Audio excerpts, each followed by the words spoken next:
Bienvenidos a una nueva clase de física. Vamos a continuar hoy con el estudio del campo y el potencial eléctrico de objetos cargados, pero vamos a estudiar hoy un objeto muy diferente al que veníamos estudiando hasta ahora, que eran cargas muy pequeñitas y esféricas. Manos a la obra, vamos a explicar lo que es. Nosotros vamos a imaginar una lámina, la estoy dibujando en perspectiva. Puede ser esta hoja, imagínense que sea una lámina metálica. Y vamos a imaginar que le distribuimos cargas eléctricas uniformemente. La palabra uniforme acá quiere decir parejitas. Carga total, Q total, y estas cargas están distribuidas en una determinada superficie. Definimos lo que se llama densidad superficial de carga, que lo simbolizaremos con la letra griega sigma, como la carga total dividido la superficie. Si esto es un rectángulo, ya sabemos que la superficie es largo por ancho. La carga va en coulomb, la superficie, su área se mide en metros cuadrados, por lo tanto la densidad superficial de carga queda en coulomb por metros cuadrados. Y este objeto cargado, vuelvo a repetir, imaginemos, yo no tengo ahora una lámina metálica, pero sí imaginemos que fuera esta hoja, toda tapizada uniformemente de cargas, pueden ser negativas también, Bueno, me definen una densidad superficial de carga. Que no se preocupen porque a menudo no van a tener que hacer esta división, ya se da directamente el resultado.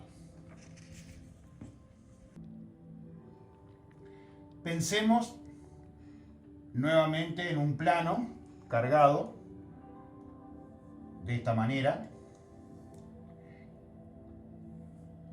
Estamos suponiendo que el plano es muy delgado, es una lámina muy finita. Para razones de simplicidad vamos a suponer que estuviera cargado positivamente. Después ahora, en unos minutos, vamos a ver qué sucede si es negativo. Bueno, este plano de carga crea de este lado un campo eléctrico que es así. Como siempre lo simbolizamos con la letra E. Y del lado de atrás crea un campo eléctrico que es así. Primera característica, que este campo eléctrico es perpendicular al plano.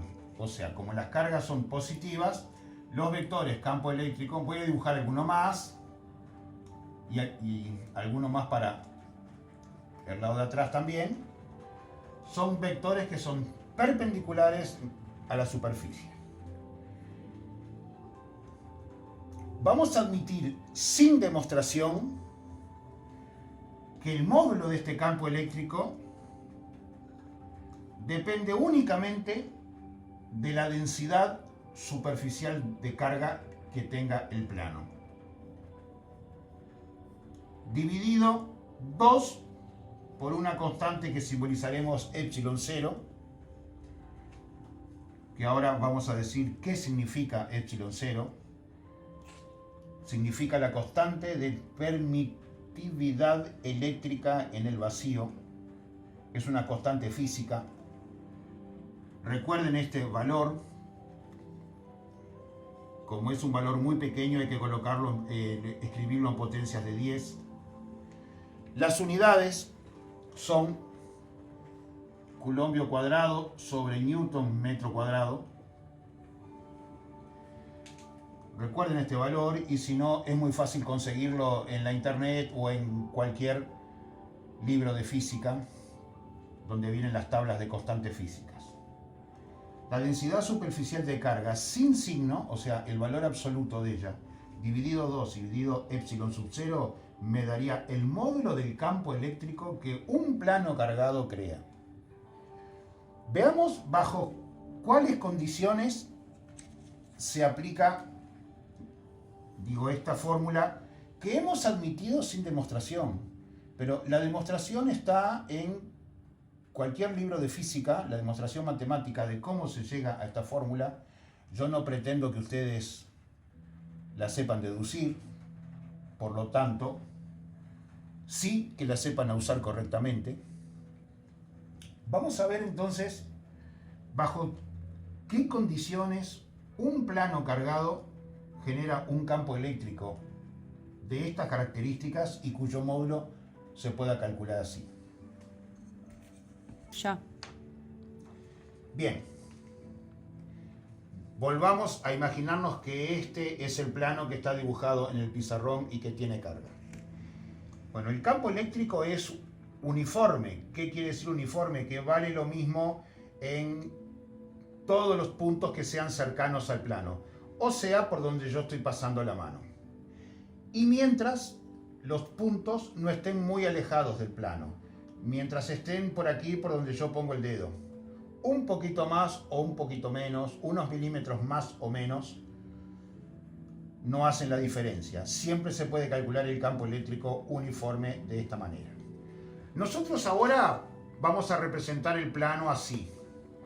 Si lo representamos así en el pizarrón, ¿qué van a ver ustedes del plano? Simplemente, nada más que esta arista, una línea. Bien, yo no les puedo dibujar una línea porque no tengo lugar para representarle las cargas eléctricas. Entonces voy a dibujar un plano con espesor para que me quede lugar para representar adentro las cargas. Pero recuerden que este es un espesor exagerado. En realidad, lo que nosotros estamos viendo es esta arista muy delgada. De la misma manera que representábamos las cargas eléctricas como esferitas, pero en realidad eran puntos de carga, que prácticamente no se ven. Bien, si represento así de perfil el plano, entonces los vectores campo eléctrico dibujados, algunos de ellos serían así y otros de este lado. ¿Qué características tiene esto? Recuerden que el módulo de este vector dibujado en rojo se calcula con esta fórmula. ¿Qué necesitamos saber? Simplemente la densidad superficial de carga del plano. Nosotros acá estamos suponiendo que es un plano infinitamente grande y además muy delgado y que está cargado uniformemente con cargas eléctricas. Uniformemente quiere decir que las cargas no están más concentradas en una parte que en otra del plano. Y lo otro que estamos considerando es que estamos siempre en puntos del espacio muy cercanos al plano.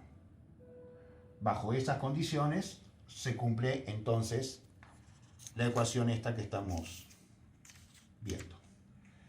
Y con respecto a la constante epsilon 0, vamos a aclarar que se cumple para cuando este plano está en el vacío. Pero en el aire, si aquí donde yo estoy señalando con el dedo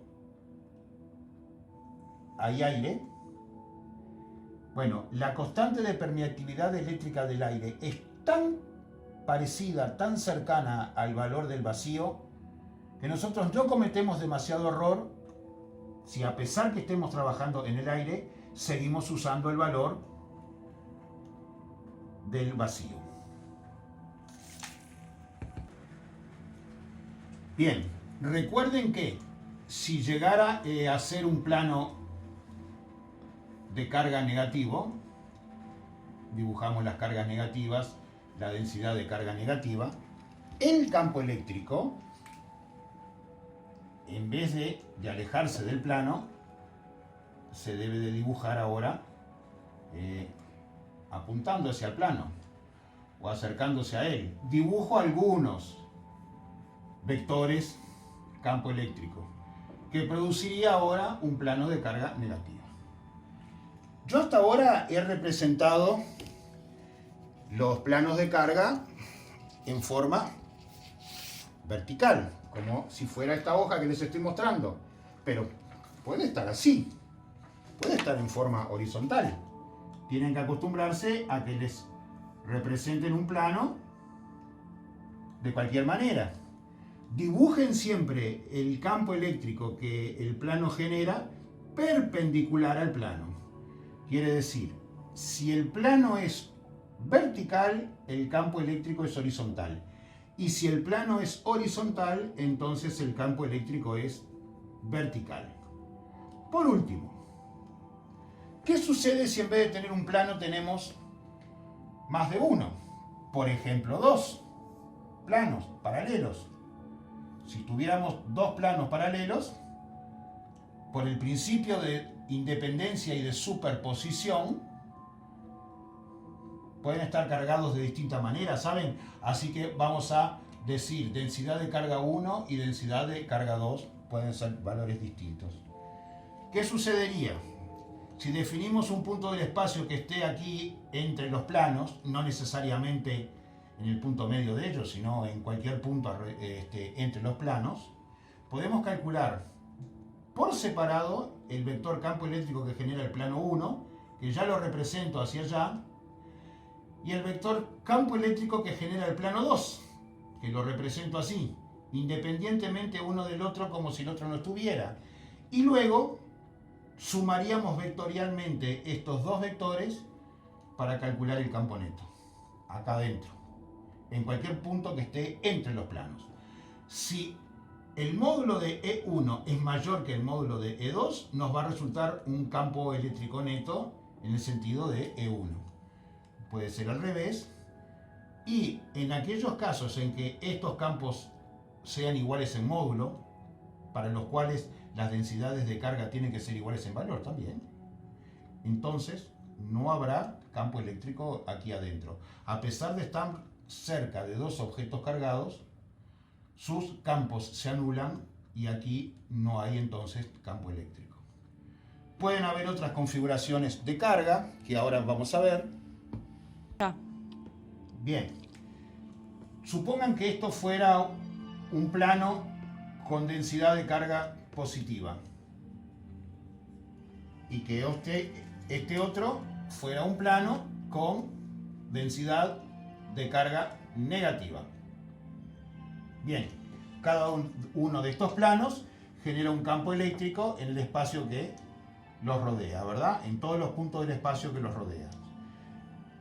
Voy a elegir un punto que esté situado, por ejemplo, a la derecha de los dos planos, aquí.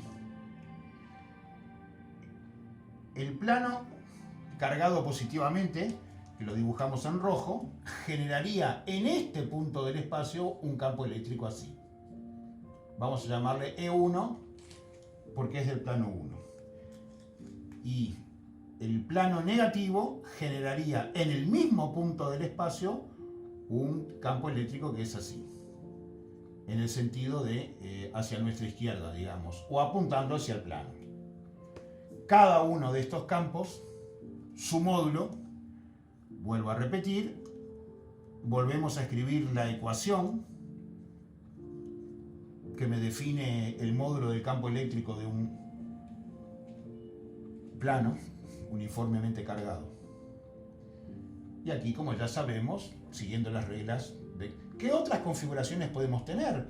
Podemos tener una combinación de los dos objetos cargados que vimos en estas clases. Por ejemplo, ustedes imagínense que acá tuviéramos un plano positivo con densidad de carga, que me la tienen que dar, y vamos a imaginarnos que aquí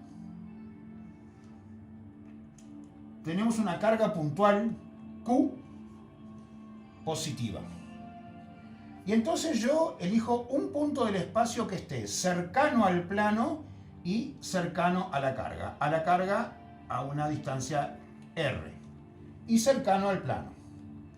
Cada uno de estos dos objetos va a hacer o generar un campo eléctrico en este punto. El plano, nos olvidamos de la carga como si no estuviera, generaría un campo eléctrico como yo lo estoy representando ahora. vamos a llamarle campo eléctrico que genera el plano. Y su módulo lo calcularíamos de esta manera. Pero la carga, como ya sabemos, si es positiva, generaría un campo eléctrico así, en este sentido, alejándose. Y su módulo, vamos a llamarle campo eléctrico de la carga, como ya sabemos, se calcula de esta manera. Quiere decir que cada objeto, según la forma que tenga y sus características, va a tener definido un campo eléctrico que se calcula por una ecuación o la otra. ¿Qué queda por hacer entonces a partir de ahora? Es simplemente ver cómo se aplica esto en algunos ejercicios. Nos vemos en la próxima.